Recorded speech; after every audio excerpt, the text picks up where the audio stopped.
Success story అంటే ఇది. నలుగురు కుష్ఠరోగులు సార్, నలుగురు కుష్ఠరోగులు. అలా అడుగులు స్ట్రాంగ్గా పడతాయా, బలంగా పడతాయా? ఎవడో బలవంతోతున్న ఫీలింగ్ ఉంటుందా?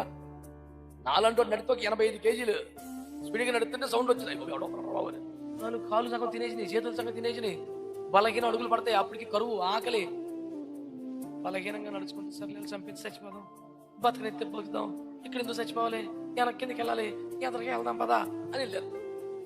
అది రాజు దగ్గరికి వెళ్ళి, మేము తెగించి ముందు అడుగు వేశాం, అక్కడ మాకు అడ్డమేమీ లేదు, మాకు కావలసినవన్నీ అక్కడ ఉన్నాయి.